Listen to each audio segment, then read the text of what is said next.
Bonsoir à tous. Ce soir, un thème un peu particulier qui s'intitule de la naissance à la mort, de la nouvelle naissance à la vie. Et on va surtout voir qu'est-ce qui se passe, quelle différence on peut faire entre le corps, l'âme et l'esprit, sachant qu'on va bien différencier les choses, puisque certains pensent que nous, êtres humains, nous sommes deux parties, corps et âme. D'autres pensent que nous sommes trois parties, corps, âme, esprit. Il y a les matérialistes purs qui pensent que tout est chimie. Bon, il n'y en a pas beaucoup, parce qu'il y a forcément autre chose que de la chimie cérébrale. Donc ce soir, de la naissance à la mort, de la nouvelle naissance à la vie, et à la vie après la mort, qu'est-ce qui se passe au moment de la mort, le corps, l'âme et l'esprit, quand, où, comment, pourquoi. Donc nous allons baser sur ce que nous dit la Bible pour comprendre ce qui se passe, et après on pourra peut-être faire des corrélations avec ce que nous savons, ce que nous avons entendu. Genèse chapitre 1 versets 26 et 27. C'est tout début quand Dieu créa l'homme.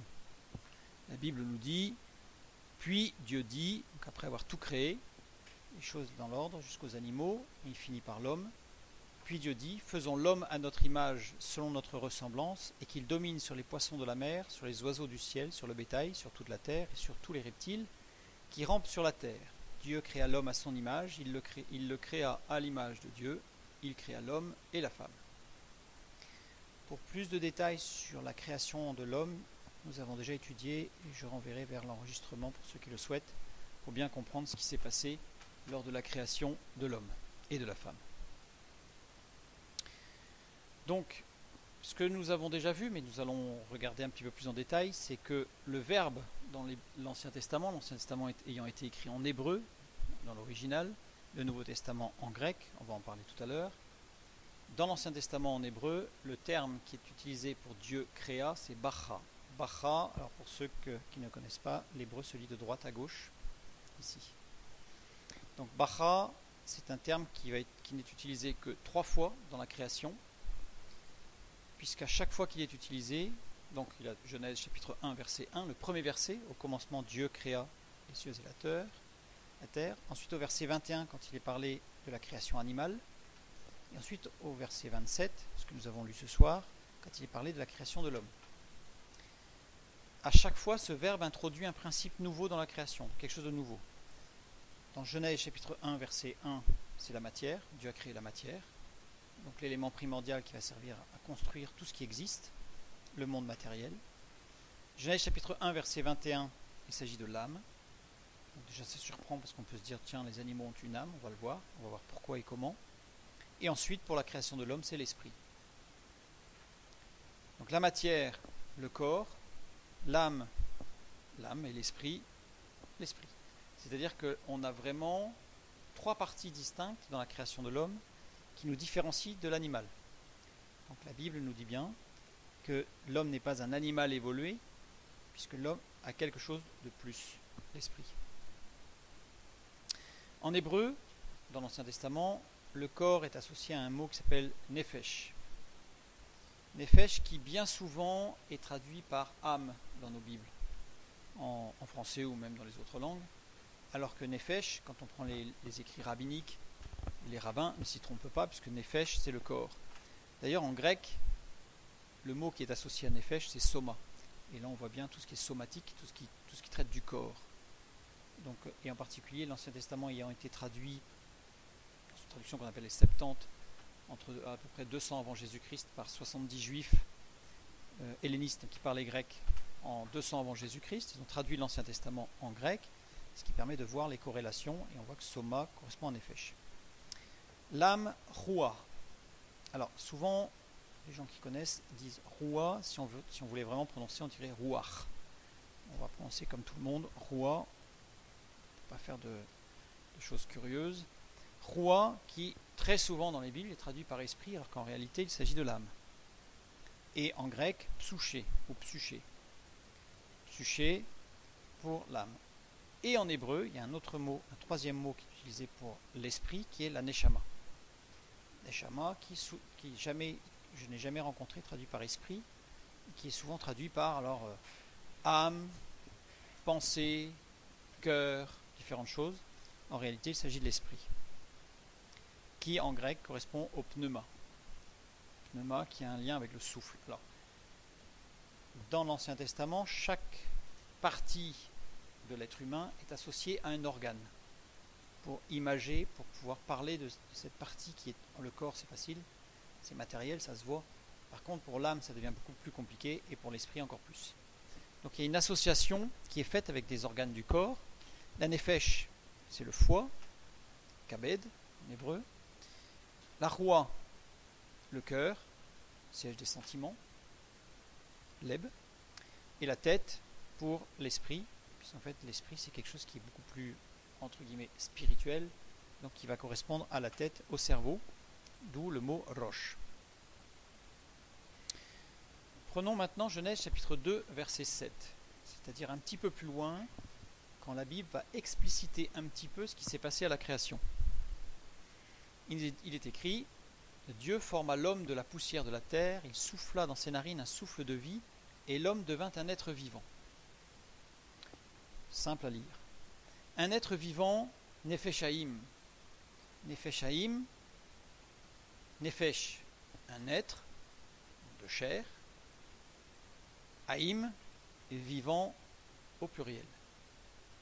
Alors pour ceux qui maîtrisent l'hébreu, il y a une petite faute. Le meim, là, c'est un meim final normalement, donc il y a une petite erreur, mais c'est pas méchant. Il y a une faute dans la Bible, intentionnelle, exprès. On dit un être vivant avec un S. Nous lisons dans Job chapitre 32 verset 8, un autre verset de la Bible.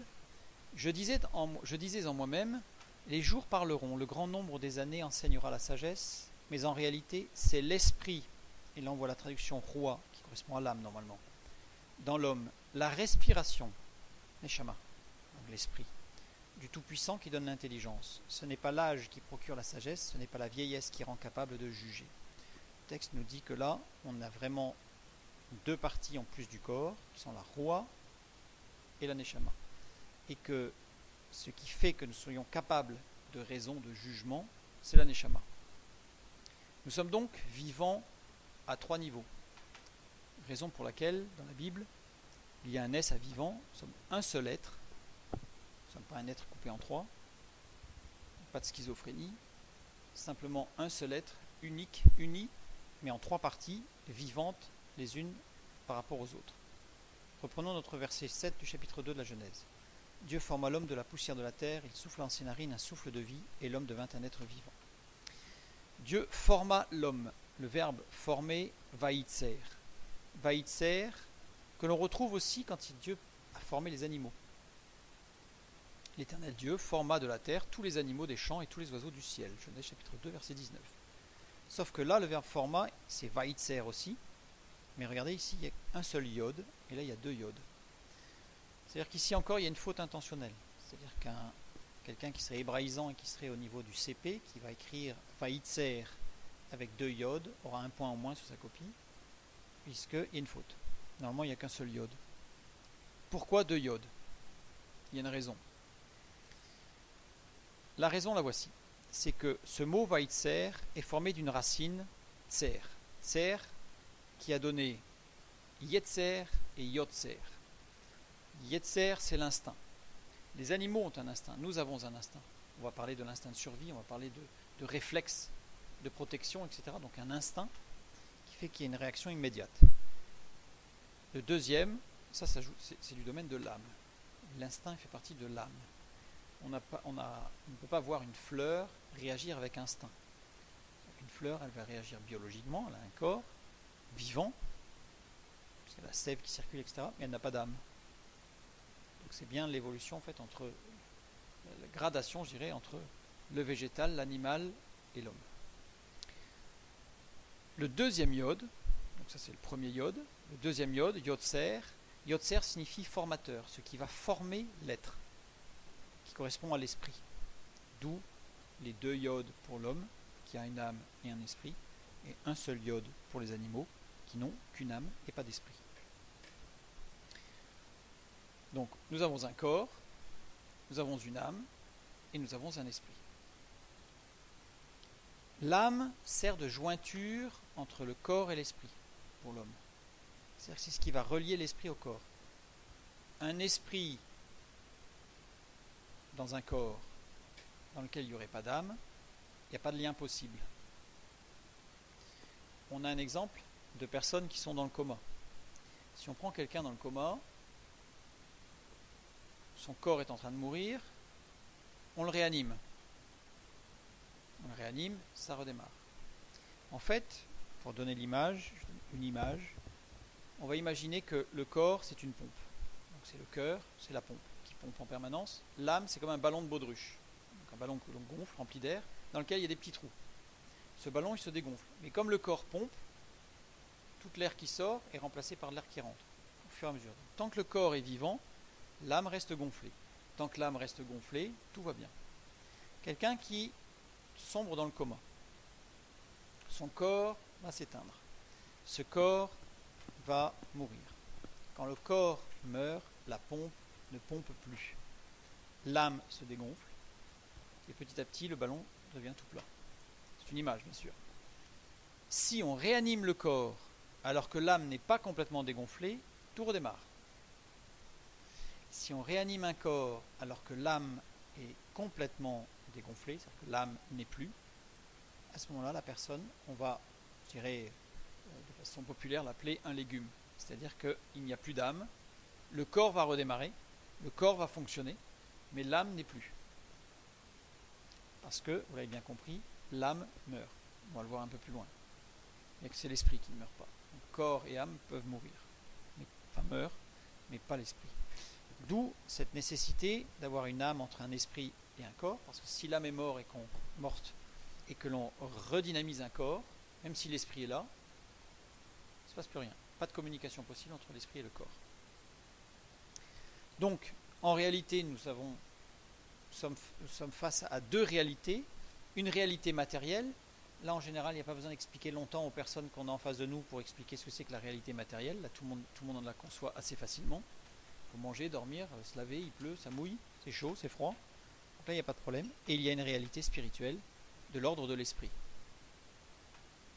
Cette réalité, on l'aperçoit assez aisément, puisqu'on sait aujourd'hui que nous avons besoin de relations, nous avons besoin d'être aimés, nous avons besoin d'aimer, nous avons besoin de communication. Donc tout n'est pas que matériel. Et on va voir l'importance de cette vie spirituelle et cette nécessité de cette vie spirituelle pour l'esprit.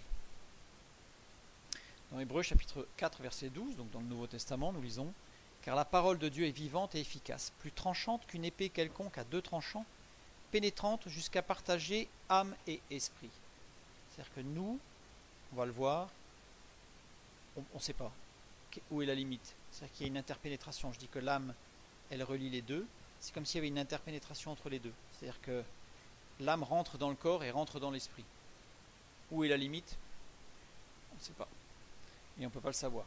C'est tout le problème que rencontre la psychologie, voire la psychanalyse, qui essaye de trouver des limites, qui essaye de rentrer à l'intérieur pour essayer de comprendre, et qui se trouve très rapidement face à des impasses et à de totales incompréhensions. Donc nous appartenons à deux réalités. Le monde matériel, le monde spirituel. Alors comment tout cela s'articule-t-il? Parce que là on vient de présenter les choses. Alors je vais vous présenter des schémas qui sont forcément restrictifs, puisqu'on ne peut pas tout représenter sur un schéma, mais qui vont donner une approche du fonctionnement des liens qu'il y a entre le corps, l'âme et l'esprit, et comment ça marche. Le corps.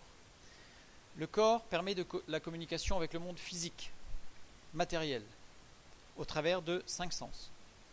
On les connaît: le toucher, l'ouïe, la vue, l'odorat, le goût. L'âme. L'âme, c'est le principe vital de toute entité douée de respiration. Si on prend la définition même de l'âme, c'est qu'à partir du moment où un être respire, il a une âme. C'est pour ça que les animaux ont une âme, ils respirent. Une plante, alors on va dire qu'elle ne respire pas dans le sens où elle n'a pas de système respiratoire, poumons, bronchies, etc. Et des muscles qui font circuler un échange avec l'extérieur, puisque l'échange se fait, oui, il y a une respiration au niveau de l'air, mais on ne peut pas à proprement parler de respiration. Donc le principe vital de toute entité douée de respiration, c'est l'âme. Le mot âme vient du latin anima, qui veut dire souffle, respiration d'ailleurs. En hébreu, roua vient du verbe respirer, ruach, qui veut dire respirer, et en grec, psyché signifie littéralement souffle. On voit bien le lien avec cette respiration. L'âme assure les fonctions existentielles. C'est-à-dire que sans l'âme, le corps ne peut pas vivre. Et sans le corps, l'âme ne peut pas vivre. Les deux sont très très liés. Et c'est l'âme qui va assurer toutes les fonctions existentielles, à savoir la respiration, le sang, la circulation du sang. Parce qu'évidemment, c'est le corps qui gère avec le cœur qui pompe, etc. Mais il y a un principe vital derrière qui fait que ça fonctionne. Et que ça s'est mis en route un jour et que ça continue à être en route. L'esprit, c'est l'essence de chaque être humain, la conscience. C'est-à-dire qu'on a conscience d'être, on a une conscience au-delà même de la respiration.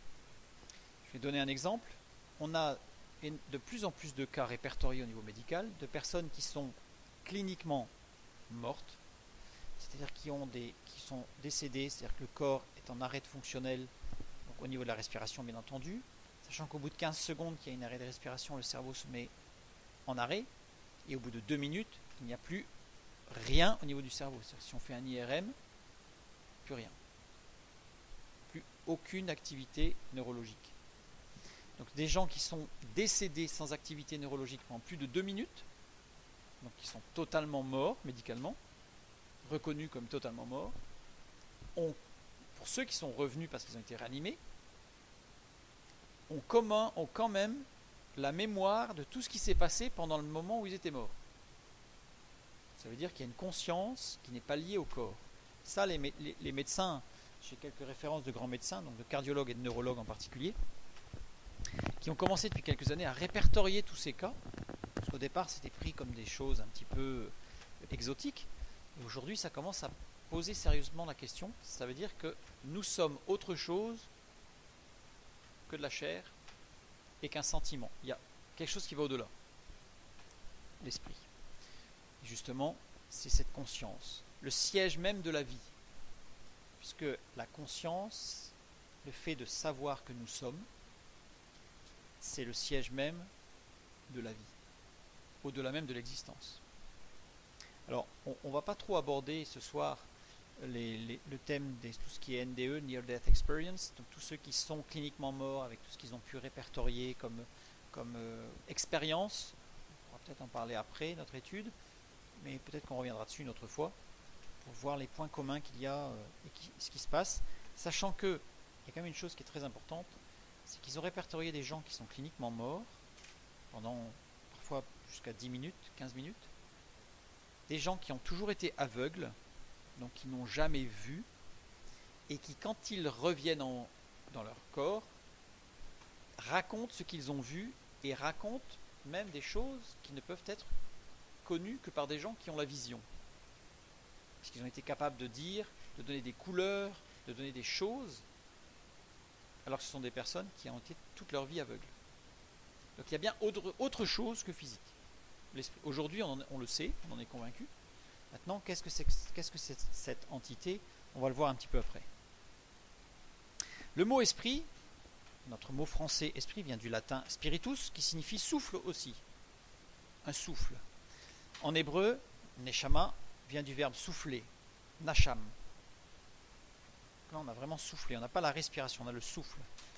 Et en grec, pneuma vient du verbe pnéo, qui veut dire souffler. C'est pour ça qu'on a pneumatique, ce qui concerne avec de l'air comprimé, donc c'est tout ce qui est pneuma. Donc on a encore l'idée de souffle, du souffle vital.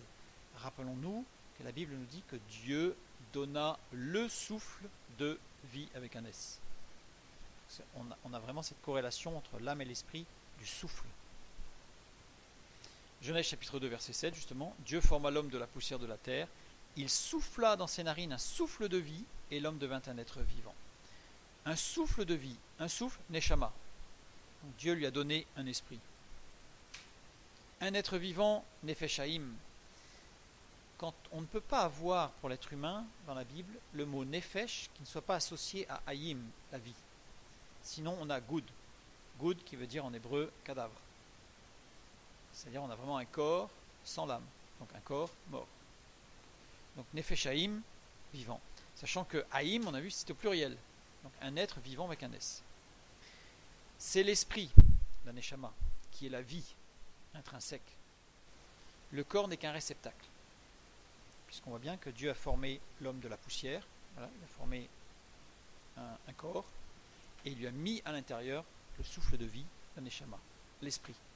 L'âme n'étant que le lien entre les deux. Il souffla dans ses narines, nafar. Nafar qui veut dire souffler, et qui veut dire aussi allumer. C'est comme si Dieu avait allumé quelque chose au moment où l'homme est formé et qui lui souffle ce souffle de vie. Il n'y a pas un réservoir d'esprit. Alors ça, c'est parce que certains pensent, et en particulier dans la Kabbale chez les Juifs, certains pensent que Dieu, en fait, au tout début, a créé des esprits, a créé des esprits pour des gens. Il y a un réservoir d'esprit.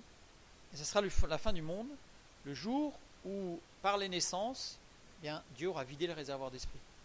Donc dans le texte biblique, on voit bien qu'il n'y a pas de réservoir d'esprit. Ça, on évacue complètement. C'est qu'à chaque fois qu'il y a procréation et qu'il y a la vie, à ce moment-là, il y a un nouvel être qui se crée, qui se forme avec un esprit. Et il n'y a pas de réincarnation, puisque cet allumage se fait une fois pour toutes. Je ne sais pas si j'ai pas parlé de la conjugaison, mais le verbe souffler est au parfait, donc en hébreu, ce qui signifie que c'est une action unique, non répétée, totale. Donc voilà, ça se fait une seule fois, au moment où la vie commence dans la procréation. Ce que nous sommes aujourd'hui, voilà, nous sommes un corps. Donc là, je commence avec des schémas pour essayer de clarifier les choses, pour que les choses soient bien claires sur ce qui va se passer après. Nous sommes un corps, jusque-là facile. Nous avons une âme, très bien, et nous avons un esprit. Donc trois, je dirais presque emboîtés les uns dans les autres, sachant qu'on a bien vu que le corps sans l'âme n'est pas possible, et une âme sans corps n'est pas possible. Le corps, nous avons vu, communique avec l'extérieur par les 5 sens. Donc ça veut dire qu'ici nous avons le toucher, l'ouïe, la vue, l'odorat, le goût. Donc j'ai représenté ce corps avec 5 ouvertures qui sont à chaque fois un sens qui nous permettent de communiquer avec l'extérieur, c'est-à-dire dans les deux sens, recevoir une information, délivrer une information. Le corps. L'âme interagit avec le corps. Alors, il y a 6 attributs. Donc j'ai fait 6 ouvertures dans l'âme, puisqu'il y a une communication, ce ne sont pas des vases étanches, ce ne sont pas des réceptacles étanches les uns vis-à-vis des autres. 6 attributs, l'affection, tout ce qui est sentiment, l'attachement, etc. Donc là, on voit que, n'oublions pas que les animaux ont une âme. C'est-à-dire que les animaux sont capables d'attachement. On voit bien que les animaux sont attachés à leur maître. Ils peuvent être fidèles à leur maître. La raison, la mémoire, l'imagination, l'analyse, la pensée. Alors, évidemment, il y a une étude, un domaine scientifique qui s'appelle la zoopsychologie, qui essaye d'étudier quel est le rapport au monde par les animaux, c'est-à-dire qu'est-ce que les animaux ont la mémoire. Alors oui, on sait qu'ils ont de la mémoire, s'ils ont vu quelque chose à un endroit, ils reviendront chercher leur nourriture au même endroit, donc mais c'est lié à l'instinct, donc l'âme. Est-ce qu'ils ont une méthode de pensée? Ça paraît surprenant, mais par exemple, des expériences ont montré que si vous mettez des animaux devant un objet et que vous lâchez l'objet, il tombe. C'est logique. Mais qu'à un moment donné, ils ont fait l'expérience, par des systèmes de gravitation ou de retenue invisible, ils ont lâché un objet et l'objet est monté vers le haut. C'est pas logique. L'animal montre que ce n'est pas logique, puisqu'en fait, il le regarde, on voit que l'animal s'arrête, il regarde, il y a un problème. Après, l'animal continue. Donc l'animal est capable d'analyse. Alors, jusqu'à quelle mesure, ça, par contre, c'est très compliqué, et on ne sait pas trop. Maintenant, l'esprit. L'esprit, c'est ce qui va orienter l'âme par la conscience. C'est-à-dire que l'être humain a une conscience. dès enfant, on va le voir un peu plus loin, mais comment ça se produit, comment ça se passe, dès enfant, cette notion de quelque chose qui est, sans même faire appel à des choses morales, mais des choses qui sont bonnes et des choses qui ne sont pas bonnes. Et après, on va en arriver à des choses qui sont bien et des choses qui sont moins bien. Il y a tout un aspect éducatif aussi qui rentre en jeu, bien sûr. Et donc, l'esprit va communiquer avec l'âme à tout l'être, donc aussi au corps, par la conscience. Par la conscience. Dans Romains chapitre 2, verset 15, nous lisons, dans la Bible, Nouveau Testament, ils montrent que l'œuvre, donc les hommes, montrent que l'œuvre de la loi est écrite dans leur cœur, leur conscience en rendant témoignage, et leurs pensées s'accusant ou se défendant tour à tour. Nous avons tous fait cette expérience d'une action qui n'est pas forcément des plus top, on va dire, et à ce moment-là, il y a un petit conflit qui s'installe dans notre esprit, dans notre tête, entre je le fais pas, je le fais plus, je le fais moins, j'arrête, je continue, bref, c'est tout le sujet de la conscience. Ce mot conscience en grec, suneidesis, dans le Nouveau Testament, signifie la conscience de toute chose. Donc ce n'est pas forcément une conscience liée à ce qui pourrait être bon, suivant un critère éducatif ou sociologique, ou moins bon en fonction des mêmes critères. C'est vraiment avoir une conscience de toute chose, au même titre que quand un ami qui était missionnaire chez les Pygmées a rencontré les Pygmées pour la première fois, leur a posé la question, leur a dit « Est-ce que vous croyez que Dieu existe ?» Et les Pygmées se sont tous mis à rire en disant « C'est une évidence qu'il y a un Dieu qui existe. Quand on regarde tout ce qu'il y a autour de nous, on a conscience que quelqu'un a créé toute chose pour l'équilibre. » Donc tout le monde a cette conscience de toute chose. Ce mot suneidesis vient de suneido, qui veut dire voir ou avoir vu dans son esprit en soi-même. Donc cette conscience, c'est vraiment la conscience dont parle la Bible. Ce n'est pas une conscience qui serait initiée par une éducation, aussi bonne soit-elle. Il faudrait faire des considérations de ce qui est bon. C'est quelque chose qui est intrinsèque, qui nous vient de l'intérieur. D'où ce schéma que j'ai voulu faire ici, avec l'esprit qui a une ouverture vers l'âme, et une flèche qui sort de l'esprit. Ça ne rentre pas dans l'esprit. C'est l'esprit par la conscience qui va donner des critères de ce qui est bon ou moins bon. Remarquez que je ne dis pas ce qui est bon et mal. Parce que la définition de bien et mal, ça c'est encore quelque chose de très particulier. Donc on va dire ce qui est bon et ce qui est moins bon. À la naissance, nous sommes voués à grandir, passer du stade de bébé à enfant, de enfant à grand enfant, adolescent, adulte, pour aller jusqu'à la vieillesse et le décès. À la naissance, il y a une manifestation évidente de la nefesh, c'est-à-dire le corps. Le corps, c'est évident que dès le départ, on le voit. Et au fur et à mesure que l'enfant va grandir, il va développer sa roua. C'est-à-dire qu'en fait, il ne va pas en recevoir une en cours de route, mais il va développer son âme. Tout ce qu'on a vu tout à l'heure, les six attributs de l'âme, la pensée, l'analyse, la réflexion, la mémoire, etc. Et au fur et à mesure qu'il va grandir, il va continuer à grandir, là il va commencer à acquérir, à développer la neshama, son esprit, donc sa conscience. La roua se développe, et on le voit parce qu'à un moment donné, alors à différents âges, en fonction des personnes, en fonction des cultures, le jeune, on va dire, le jeune commence à se poser des questions existentielles. Il commence à se poser pourquoi l'existence, pourquoi est-ce que je suis là, pourquoi est-ce que j'existe. Alors évidemment, tout le monde ne va pas forcément se poser les mêmes questions au même âge, suivant les mêmes intensités. Ça va dépendre de tout un contexte. Mais le jeune, à un moment donné, va se poser des questions. Pourquoi vivre? C'est une question, ça. Pourquoi vivre? Parfois, on peut être amené à se poser la question, à quoi ça sert? Quel est mon but? Si c'est juste manger, travailler, dormir, faire la fête de temps en temps, est-ce qu'il n'y a que ça? Vivre toute la semaine pour le samedi soir? Est-ce que c'est vraiment un but? On peut se poser des questions. Donc, dans la tradition juive, la roua intervient elle est acquise, elle s'est développée suffisamment à l'âge de 13 ans. C'est pour ça que la bar mitzvah, c'est-à-dire que la majorité religieuse intervient à l'âge de 13 ans dans la religion juive, dans la tradition juive. 12 ans pour les filles, d'ailleurs. Puis c'est un an avant. Et dans la tradition juive toujours, la neshama c'est pas qu'elle est reçue, mais elle est développée à l'âge de 20 ans. C'est à l'âge de 20 ans. Avant 20 ans, nous ne sommes pas encore en mesure d'avoir une conscience suffisante pour certains choix. Par contre, à 13 ans, normalement, certains choix peuvent être effectués. Bon, c'est la tradition juive. Donc, dès la procréation, c'est ce que nous avons dit tout à l'heure, dès l'instant de la procréation, il y a le développement physique avec la prise de conscience de son corps et de ses besoins, mais il y a l'âme qui est ici et qui va se développer petit à petit, donc on va appeler ça le développement moral, conscience du bien et du mal, et l'esprit va se développer par-dessus, le développement spirituel avec les aspirations et des besoins de l'esprit. Donc des besoins qui vont au-delà de l'ordre moral, qui sont vraiment spirituels.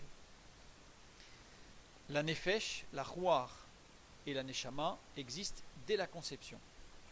Là, on évite en fait toutes les difficultés, tous ceux qui discutent pendant des heures pour savoir quand est-ce que la ruach arrive et quand est-ce que la neshama arrive. D'après le texte biblique, très clairement, au moment de la procréation, c'est pas à la naissance, c'est au moment de la procréation que tout est en place. Nous lisons dans Ecclésiaste chapitre 3 verset 11, Ancien Testament, il fait toutes choses bonnes en son temps, donc Dieu fait toutes choses bonnes en son temps. Même il a mis dans leur cœur, le cœur de l'homme, la pensée de l'éternité, bien que l'homme ne puisse pas saisir l'œuvre que Dieu fait du commencement jusqu'à la fin.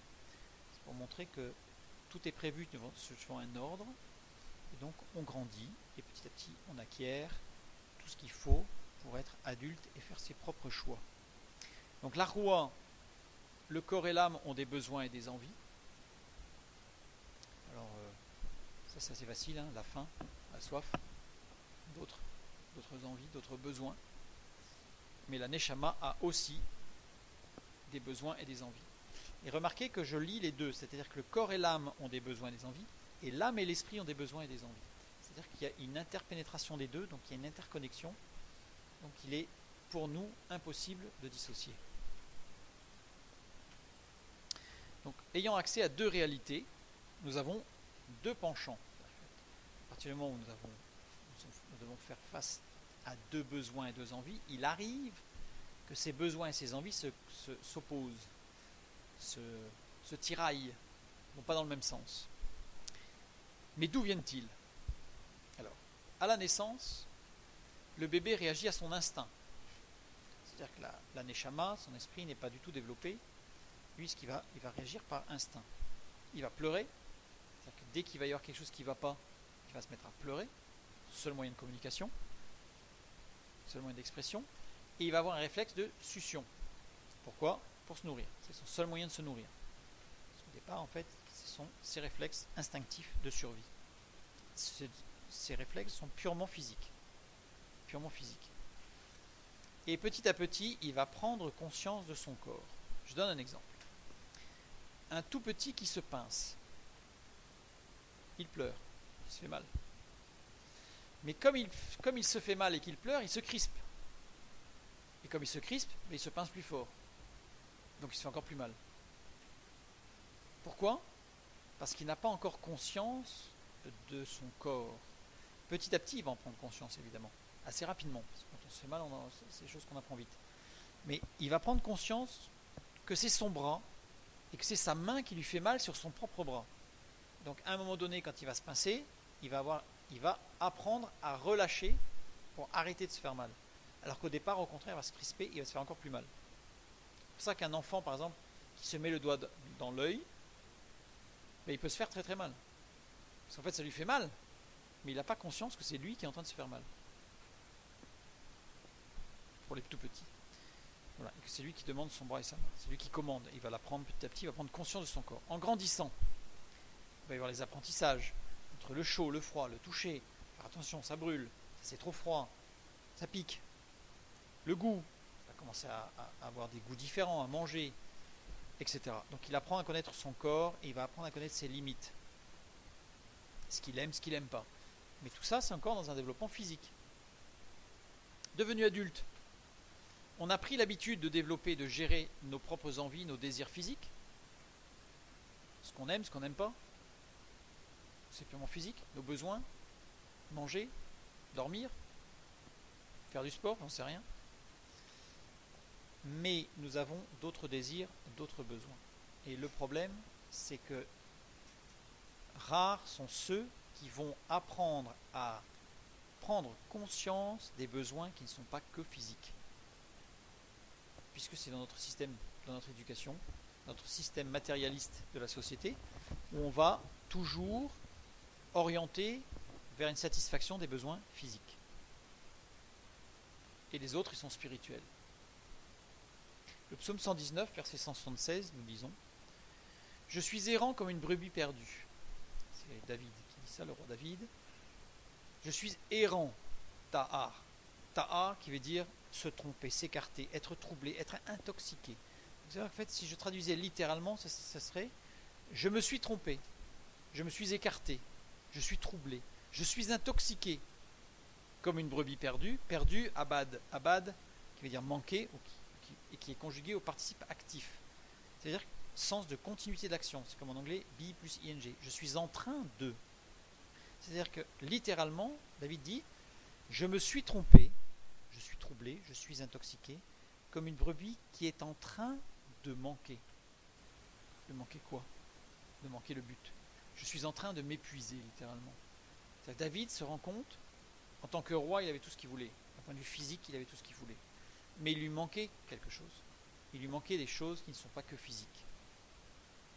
On retrouve ça dans la parabole de la brebis perdue du Nouveau Testament, Luc chapitre 15, versets 4 à 6, où le terme brebis perdue, en grec, apolloumi qui désigne rendu inutile. La brebis perdue, c'est la brebis qui a été rendue inutile. Pourquoi? Parce qu'elle a été intoxiquée, parce qu'elle ne peut plus remplir ce pourquoi elle a été faite. Elle ne peut pas remplir le but pour lequel elle a été faite. Donc ça, c'est toute cette image, tout ce que nous dit la Bible, c'est qu'à un moment donné, tous ces besoins spirituels sont perdus au profit des besoins physiques qui sont surdéveloppés. Revenons sur notre création de l'homme. Dieu dit, faisons l'homme à notre image, selon notre ressemblance, et qu'il domine sur les poissons de la mer.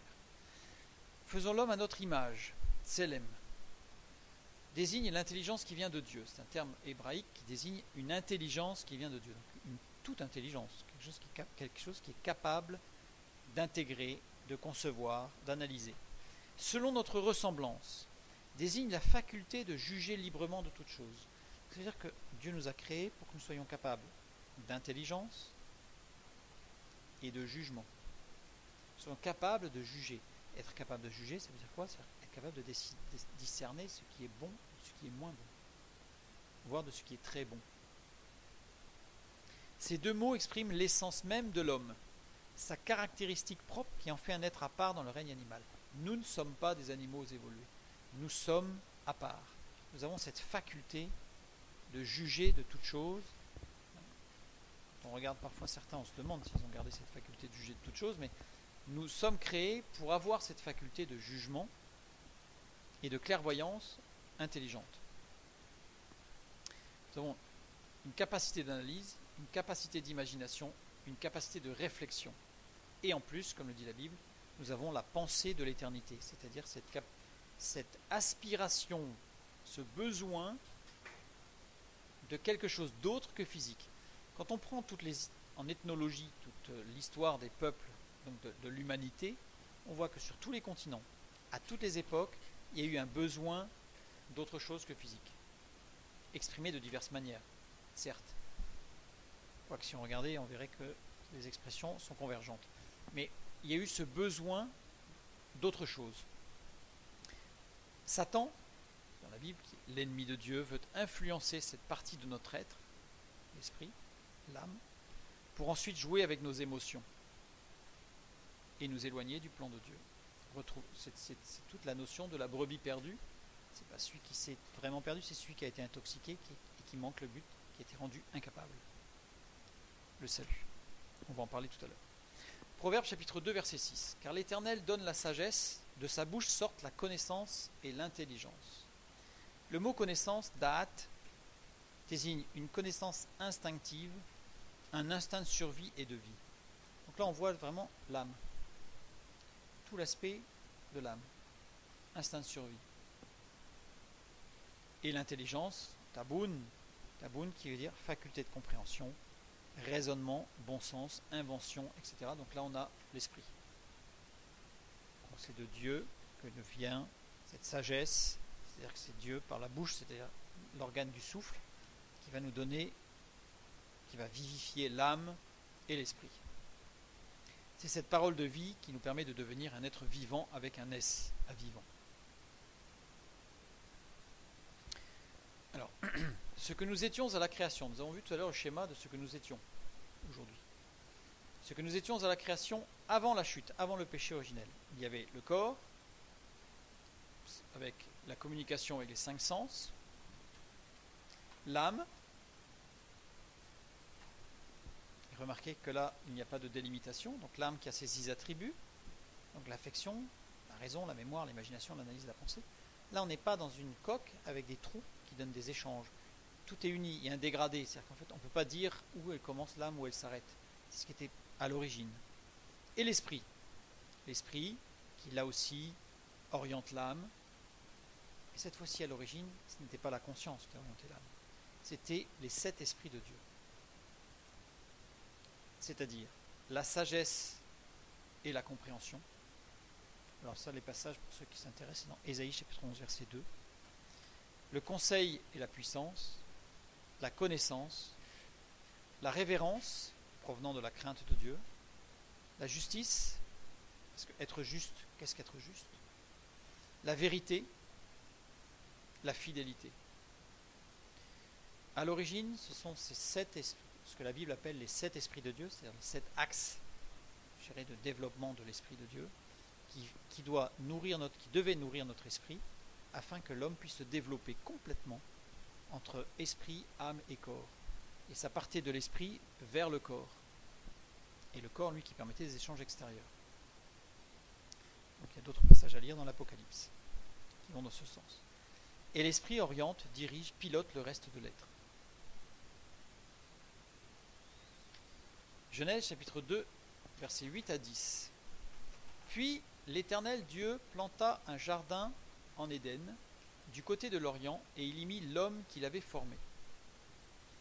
L'Éternel Dieu fit pousser du sol des arbres de toute espèce, agréables à voir et bons à manger, et l'arbre de la vie au milieu du jardin, et l'arbre de la connaissance du bien et du mal. Un fleuve sortait d'Éden pour arroser le jardin, et de là il se divisait en 4 bras. Alors on ne va pas tout étudier, parce qu'il y aurait beaucoup de choses, on va juste regarder quelques petites choses. Puis l'Éternel Dieu planta un jardin en Éden. Éden, littéralement, formé d'une racine primaire, Aïn Dalet, racine d'où se développent toutes les idées de délice et d'équilibre physique et psychique. C'est-à-dire que là, le jardin d'Éden, c'était pas que spirituel. C'est quelque chose au contraire qui était vraiment physique, qui était pour un développement de bien-être physique et psychique, donc de l'âme, totale. Avec la lettre Nun en finale. Nun, c'est une lettre qui, grammaticalement en hébreu, placée à la fin des mots, donne à l'être ou au mot qui est désigné, sur lequel il s'accroche, toute l'extension dont il est individuellement susceptible. C'est-à-dire que ça lui donne la possibilité de croître, de grandir. Donc, le jardin d'Éden était fait non pas pour cloisonner l'homme dans un enclos en disant là t'es bien, tu y resteras. C'était vraiment pour un développement, un épanouissement total d'un point de vue physique et psychique. Et il y mit l'homme. Voilà. Et l'arbre de la vie. Au milieu, il y avait cet arbre de la vie qui permettait d'être renouvelé en permanence. Cet arbre de la vie, le mot la vie, c'est Ha-Shayim. Ha-Shayim, ça veut dire A, c'est là, Shayim, vie avec un S. Donc on y retrouve vraiment cet aspect de la vie avec un S, donc cette faute grammaticale, faute d'accord intentionnelle, pour montrer que c'était vraiment dans tous les domaines, corps, âme et esprit. Au milieu du jardin, avec Tavek, qui signifie dans l'intérieur, donc bien au milieu du jardin, mais qui signifie aussi entremêlé, entrelacé, faisant partie d'eux. C'est-à-dire que cet arbre, il n'était pas à un endroit, en fait, il était partout. En fait, on peut imaginer que ses racines allaient partout. Donc cet arbre de vie communiquait la vie partout, à partir du milieu, à partir du centre. Et du jardin, Gan, un lieu protégé, littéralement, formé de la première lettre Gimel, qui exprime l'enveloppement organique, le corps, et sert à produire toutes les idées dérivant des organes corporels et de leurs actions. Donc, cette lettre désigne tout ce qui est physique et qui implique le physique. Et la lettre Nun finale, on l'a vu tout à l'heure, placée à la fin des mots, elle donne lettre à lettre toute l'extension, donc tout ce qui est possible de développement. Donc ce jardin était vraiment fait pour un développement complet à partir du centre, la vie, avec un S.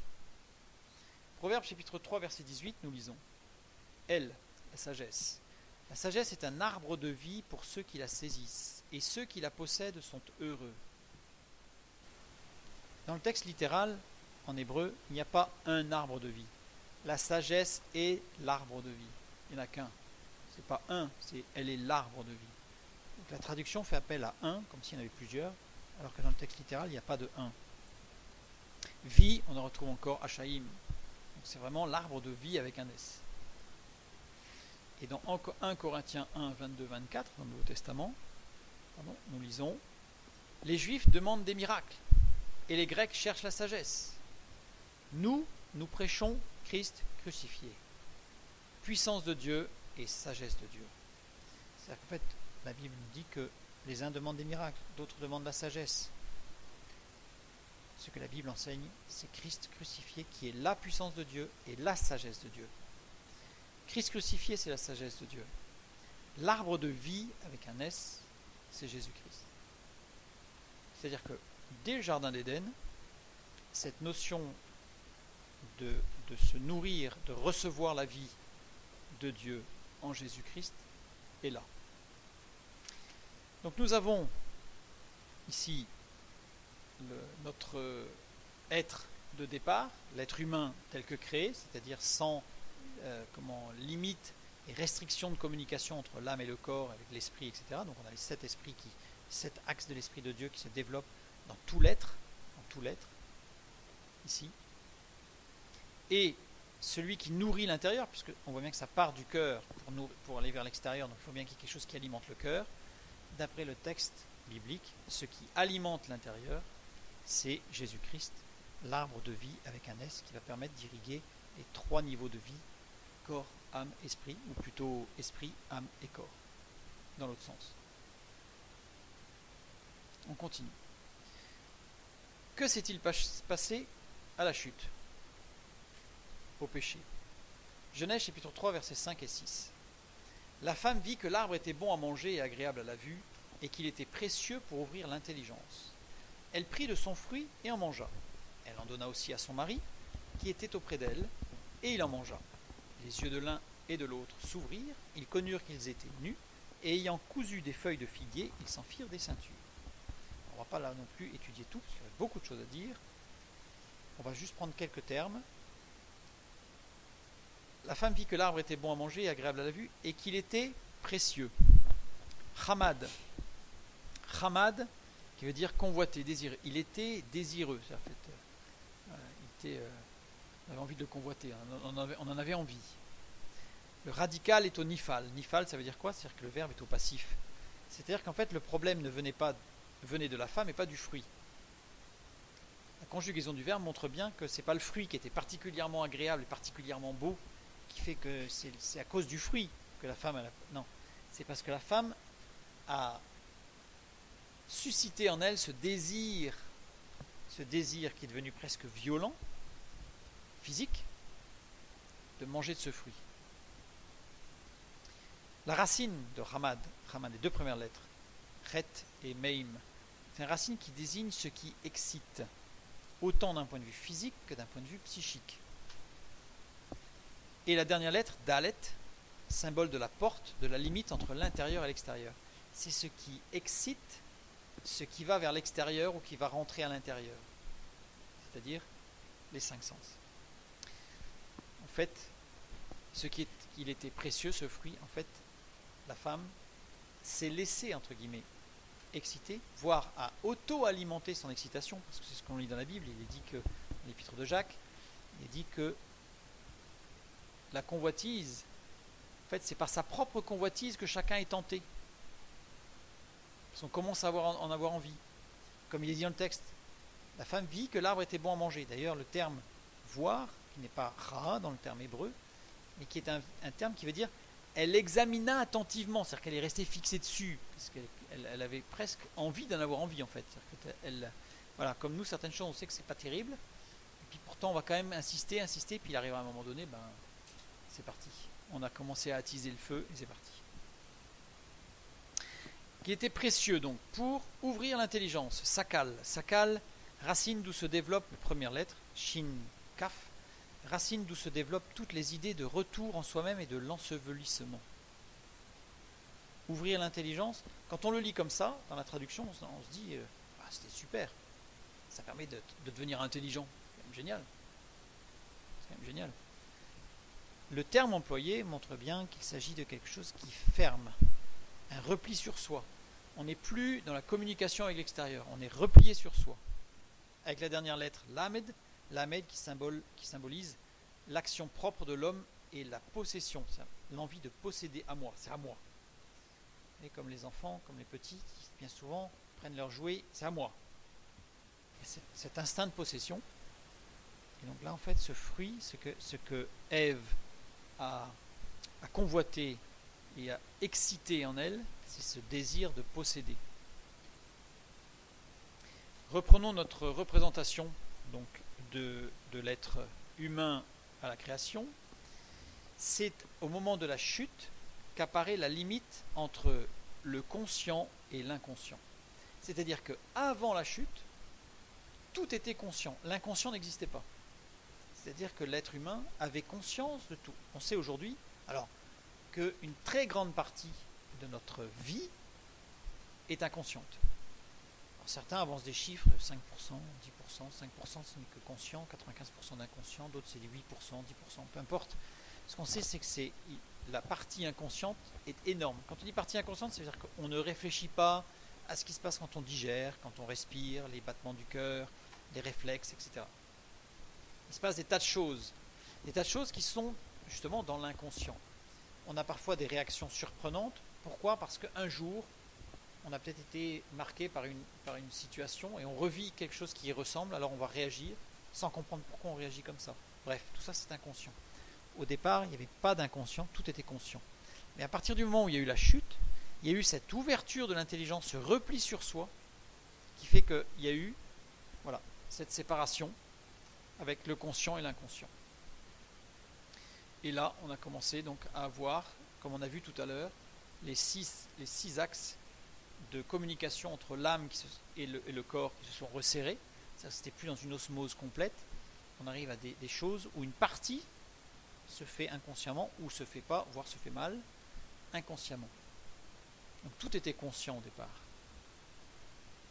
La création de Dieu, comme nous l'avons vu tout à l'heure, l'homme a été créé à l'image et à la ressemblance de Dieu. Image, tselem, intelligence par l'esprit. Ressemblance, démout, la faculté de juger librement de toute chose. C'est ce que nous avons vu au départ. Mais les conséquences de la chute nous ont amenés dans la confusion des pensées, puisque tout n'est plus clair, puisqu'une partie est inconscient, on ne maîtrise pas, avec l'attisement des émotions, ce que nous avons vu avec Ève par rapport aux fruits, ce qui nous amène à une image déformée, voire floue, qui n'est plus très claire, et une ressemblance qui n'est plus très claire.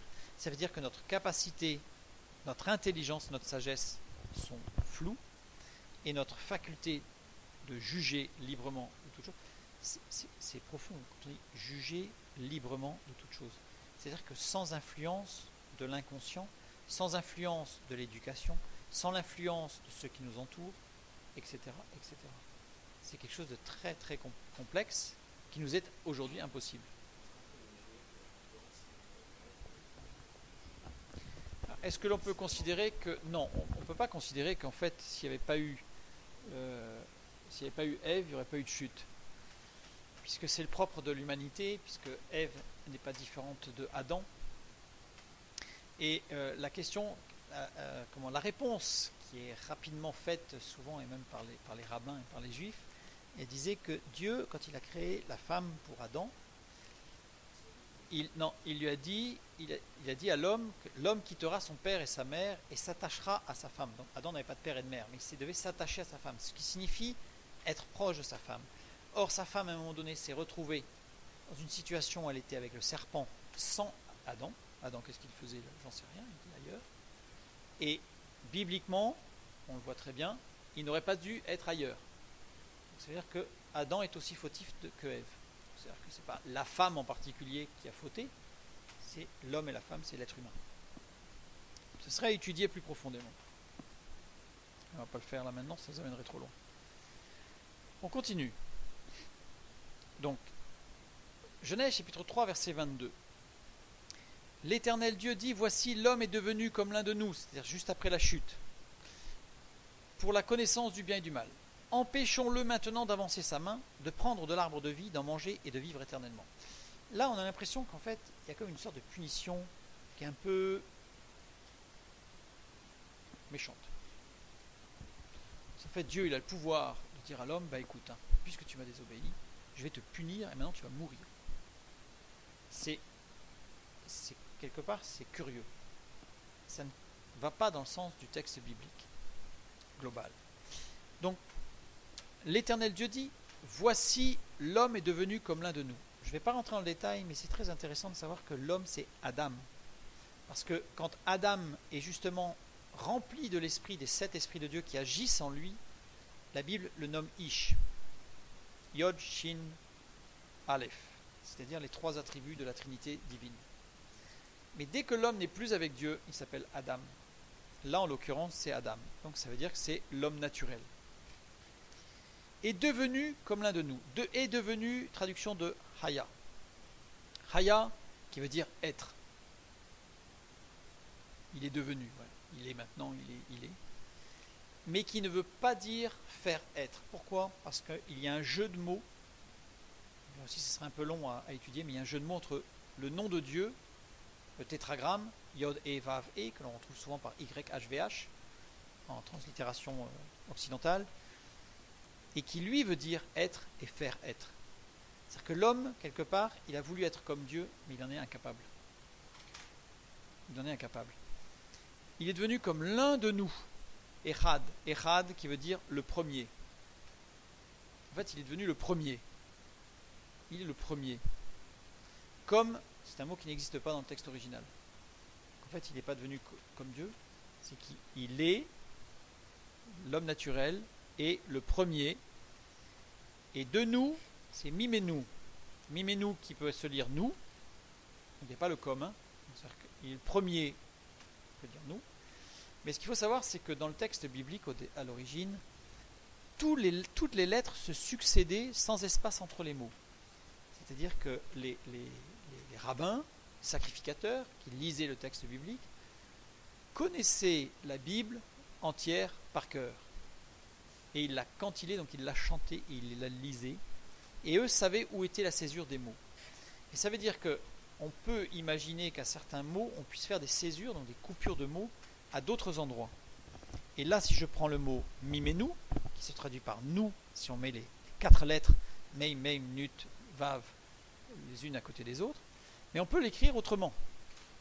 On peut le lire meim, meim, qui veut dire tout ce qui ôte les forces morales, et nun, vav, qui veut dire qui est malléable, influençable. Littéralement, on peut très bien, sans, forcer le texte, traduire en disant voici l'homme naturel et le premier devenu sans force morale, influençable et malléable. Ça veut dire qu'en fait, au départ, comme il était capable de juger librement de toute chose à la ressemblance de Dieu, il n'était pas influençable. Puisqu'il était apte à juger de toute chose. Or, il est devenu influençable. Ça veut dire qu'en fait, il n'était plus, c'était la brebis perdue, oui, il a été intoxiqué et il n'était plus manqué le but de ce qui était prévu au départ. Donc il est devenu influençable, malléable, pour la connaissance du bien et du mal. Da'at, celui que nous avons vu tout à l'heure, qui veut dire connaissance instinctive, instinct de survie et de vie. Il a perdu sa conscience totale. Il y a une partie de lui qui est inconsciente. Donc justement, cet homme qui est devenu influençable, malléable, a perdu une partie de sa conscience. Empêchons-le maintenant d'avancer sa main, de prendre de l'arbre de vie. À nouveau, on retrouve Hachaïm, l'arbre de la vie avec un S à vie. Voilà, la vie avec un S. D'en manger et de vivre éternellement. Vachai, vachai, qui est au singulier. Alors que normalement, même si c'est le verbe vivre, on aurait pu l'avoir au pluriel. Et là, il est au singulier en hébreu. Ça veut dire que là, on parle d'une vie, pas des trois. Pas âme, esprit, âme et corps. Il est conjugué au mode parfait. Ça signifie que l'action est unique et non répétée. C'est-à-dire qu'il n'a pas perdu graduellement sa conscience, il n'est pas perdu graduellement au fur et à mesure des générations qui sont passées. L'homme est devenu méchant, comme dirait Rousseau. L'homme est fondamentalement bon, disait Rousseau. Non, non. La Bible nous dit qu'à partir de ce moment-là, ça a été terminé. Il y a eu une scission. Exactement. Et c'est pour protéger l'homme que Dieu l'éloigna de l'arbre de vie avec un S. Pourquoi ? Parce que littéralement, si je prends ce texte, j'y découvre que si Dieu n'avait pas éloigné l'homme de l'arbre de la vie avec un S, l'homme serait devenu un animal. Il aurait perdu l'usage de son esprit. Pourquoi ? Puisque l'esprit se serait éteint. Avec diminution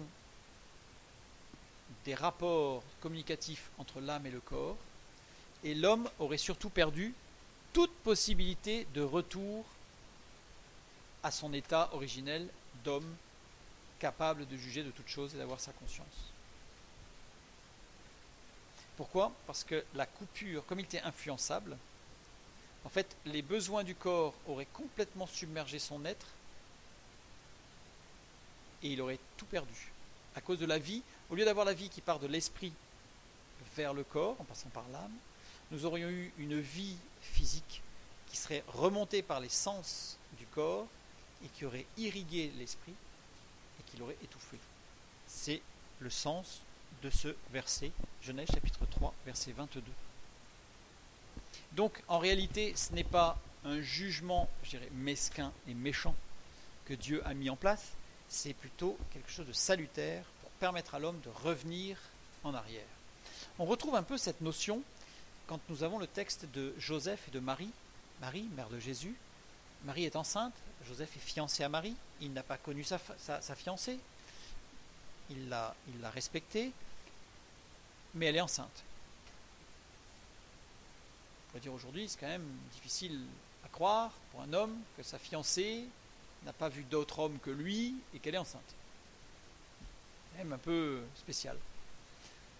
En l'occurrence, Joseph, ne voulant pas diffamer sa fiancée, Marie, proposa de rompre secrètement. Quand on lit ça, on se dit, il est un peu couard cet homme-là.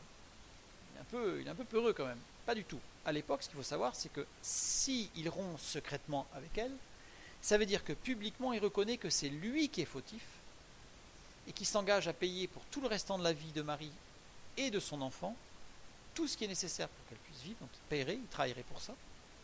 Et ça veut dire que derrière, il ne se remarierait pas, puisqu'il aurait été reconnu comme étant un homme qui n'était pas fiable.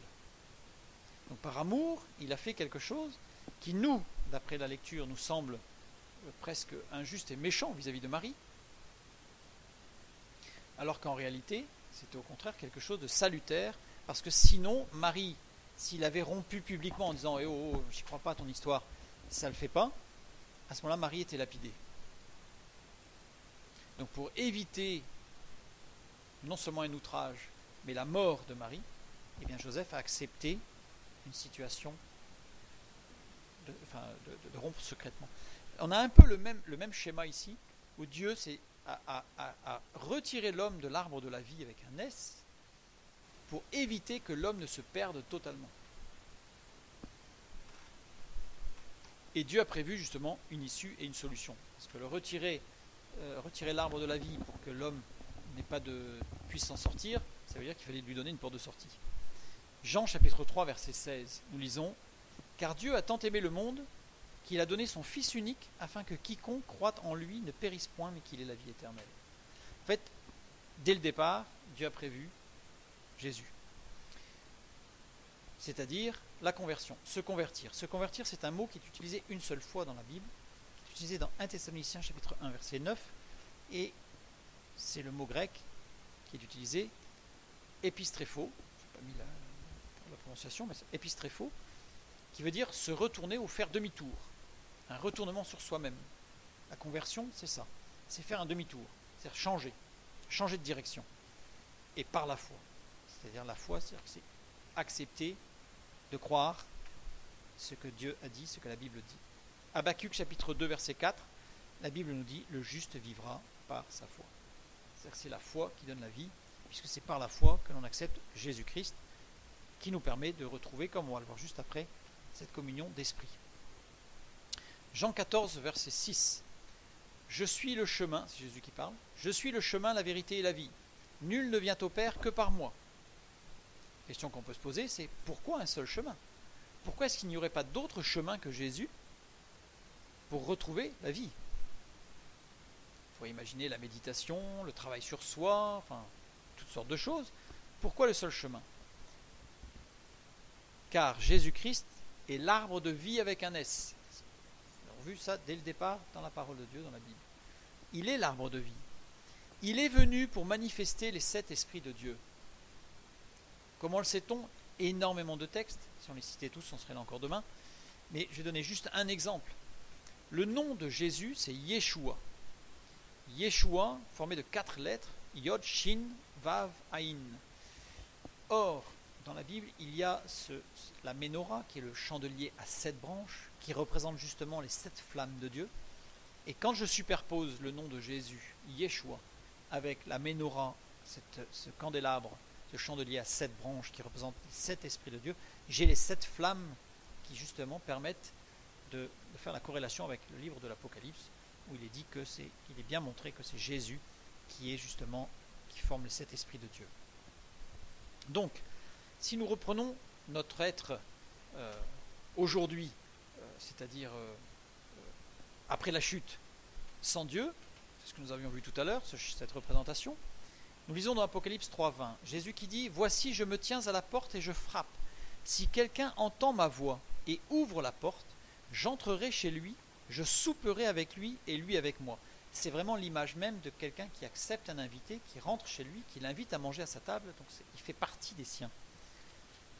L'arbre de vie, c'est Jésus-Christ. Si on le fait rentrer, si on accepte qu'il rentre en nous, et pas que pour une guérison physique, mais qu'il rentre en nous au plus profond, dans notre esprit, à ce moment-là, nous allons retrouver cette communication de l'esprit par les 7 esprits de Dieu, les 7 esprits de Jésus-Christ, qui vont insuffler dans notre esprit cette vie avec un S, et qui va alimenter, je dirais, l'âme, qui elle-même après va alimenter le corps.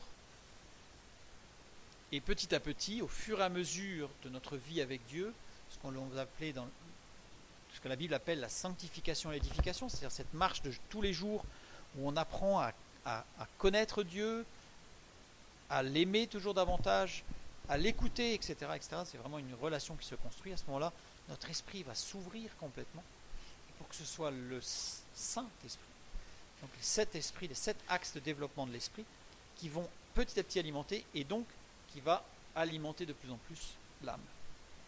Et nous lisons alors dans 2 Corinthiens 5, 17, « Si quelqu'un est en Christ, il est une nouvelle créature, les choses anciennes sont passées, voici toutes choses sont devenues nouvelles. » En réalité, ce n'est plus le corps qui va remonter pour essayer d'alimenter tout l'intérieur de notre être et donc en réalité l'étouffer, puisque ça va être la fermeture de besoins fondamentaux qui sont des besoins autres que physiques, qui sont spirituels. Et là, on va avoir l'inverse, on va avoir une alimentation de l'intérieur qui va partir vers l'extérieur. C'est ce qui paraît logique. Une source d'eau, elle est de l'intérieur, elle coule vers l'extérieur et non pas l'inverse. Donc, et là, on va pouvoir se développer et arriver à une vie qui a un sens, un but et le bonheur. Alors la question, s'agit-il de 7 esprits ou de 7 facettes de l'esprit? Alors il s'agit de 7 facettes de l'esprit, puisqu'il n'y a qu'un seul esprit de Dieu, bien entendu.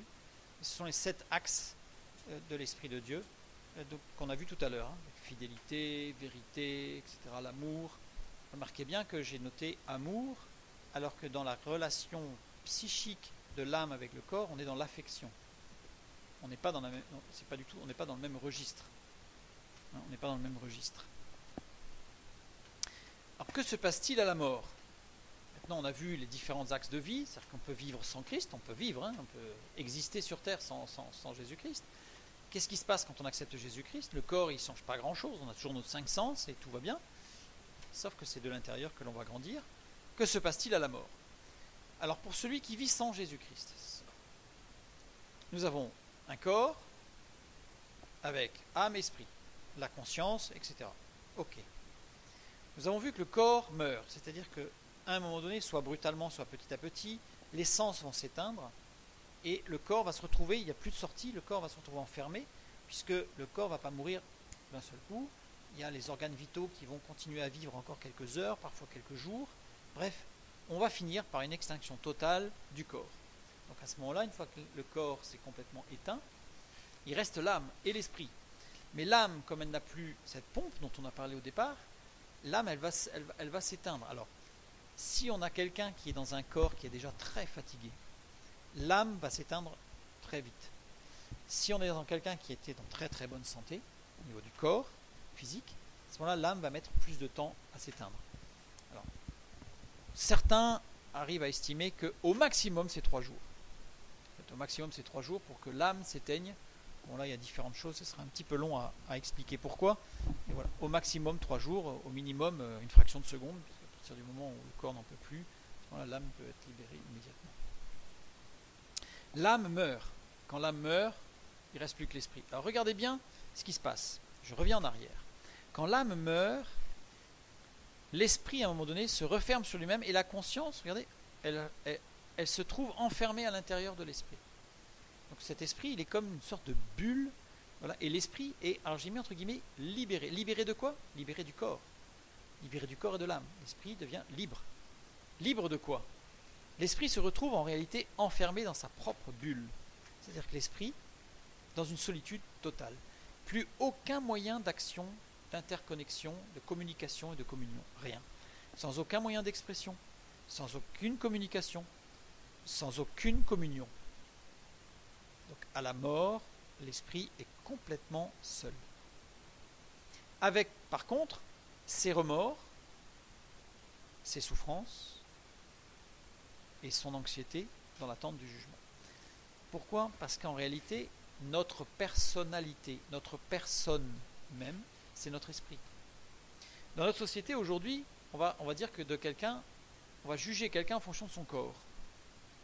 Parce que c'est vraiment pratique, c'est ce qu'on voit.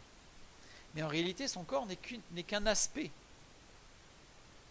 je dirais qu'un aspect mineur de la personnalité, de la personne elle-même. Des gens peuvent avoir un très beau corps et être très laids. Et on a d'autres personnes qui peuvent être extrêmement belles avec un corps difforme. Donc la personne, et ce qui fait la personne et la personnalité, c'est l'esprit.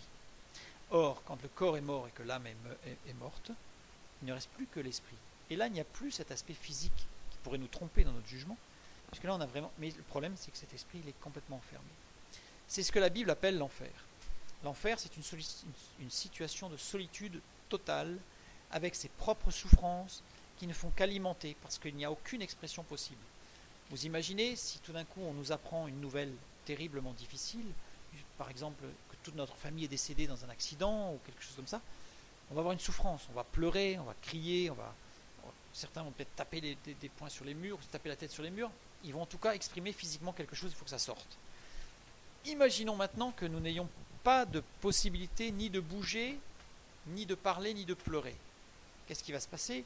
On va tomber malade, comme les enfants qui vont somatiser. Ça fait que le corps va s'exprimer pour un moment donné, des boutons, de l'eczéma, je ne sais pas quoi encore. Maintenant, si on n'a pas de corps, ben cette souffrance, elle s'auto-alimente pour devenir de plus en plus aiguë, sans aucune possibilité de sortir. Ça, c'est ce qui se passe après la mort sans Jésus-Christ, l'enfer. Maintenant, que se passe-t-il à la mort pour celui qui vit en Jésus-Christ? Donc celui qui a vécu, qui vit avec Jésus, donc qui est vraiment dans cette dynamique de l'esprit, qui est alimenté, etc., etc., le corps meurt, pas de problème, les 5 sens vont s'effacer, de la même façon, avec le corps qui va se retrouver sans communication avec l'extérieur et qui va s'éteindre pour ne laisser plus que l'âme et l'esprit, de la même manière. Donc l'âme va mourir, mais là, qu'est-ce qui va se passer quand l'âme va être morte? L'esprit va complètement être libéré pour se retrouver dans la présence de Dieu, c'est-à-dire dans une communion totale, l'inverse de la fermeture, l'ouverture totale, puisqu'il n'y a plus l'âme et le corps pour venir bloquer l'esprit dans sa communication. Là, il va être totalement libéré, tout en gardant son individualité. On n'est pas dans un panthéisme où on retourne à une sorte d'énergie primordiale cosmique. La personnalité reste, puisque notre esprit, c'est notre personnalité, mais nous ne sommes plus liés ni à la matière et nous ne sommes plus dans la souffrance. Nous sommes au contraire, l'esprit se retrouve libre de toute contrainte, dans une plénitude totale. C'est surprenant parce que c'est presque un pléonasme. Plénitude, c'est déjà pas mal. Une plénitude totale, c'est vraiment la plénitude. Plénitude totale d'amour, de joie, de paix, de bonté, de fidélité, de douceur, de tempérance, de bénignité et d'éternité. Pour ceux qui connaissent, nous allons retrouver Galates 5,22, les fruits de l'esprit. C'est-à-dire que nous allons vivre pleinement le but initial à la totale image et ressemblance de Dieu, c'est-à-dire être capable d'intelligence, de sagesse et de jugement libre.